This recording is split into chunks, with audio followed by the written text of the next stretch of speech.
Hi guys, Shirin Askari here. Welcome to my channel. So today I'm going to be redoing two pieces that are going to be going in my living room. The first one is this antique chest behind me from Dubai. I love the hardware. I love the overall shape that I kind of just want to give it a fresh new life. The second one is a mirror that's going to be going above this piece. So let me just give you a closer look at each piece and tell you what I plan on doing to them. So this is an antique chest from Dubai. I love the character of this piece. I'm not a big fan of all of this wear and tear, and the only reason being is because I want to highlight the things about this piece that I really love. The first one is the hardware. Look at how pretty that is. I love the shape of it. I love the way that it opens. It's just overall really, really cool and different. And also, I just love the silhouette of the piece. I love how big and like squared off and kind of bulky it is.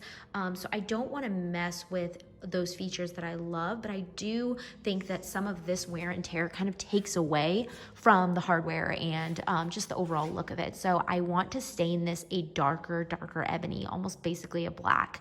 And then the piece that's going to be going on top of this is this mirror right here. Now, this mirror actually isn't old. I got it from a design center.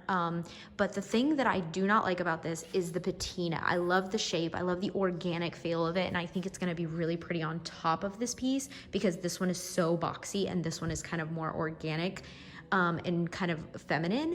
But I love the shape of it, but I don't like the patina. It's kind of more of a orangey, kind of brown. I don't know. I just want it to be more of a gold, a true antique gold, instead of this color. So I'm going to basically make this more of a gold and make this more of an ebony so that there's that contrast and that they still look like they belong together. Okay, so one thing I did want to show you is that this really pretty wax seal on the corner. I can't really make out what it says, but I just love just the overall character and the fact that it just adds to the story of this piece. So I need to make sure that I don't touch this when I stain it. I decided to use a specific type of stain that could be used on polyurethane, but I did want to give the entire piece a good sanding all the way around, and then afterwards I topped it off with a liquid sander just to make sure to get off that extra gloss. After testing out a couple colors of the stain, I decided to go with the espresso satin finish. I ended up doing 2 coats of the stain all the way around and then topped it off with 1 coat of clear poly.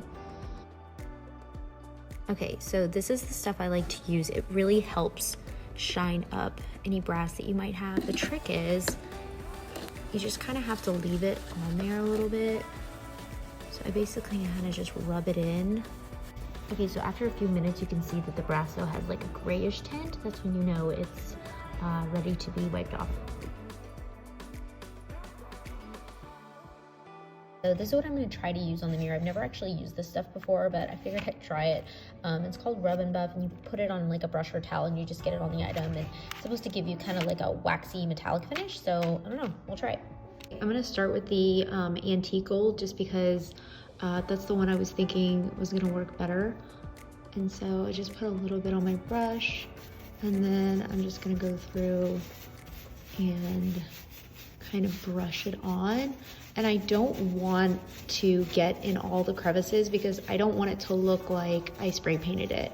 I still want it to look like it has some sort of, like it has age, and it's not just like a spray painted mirror.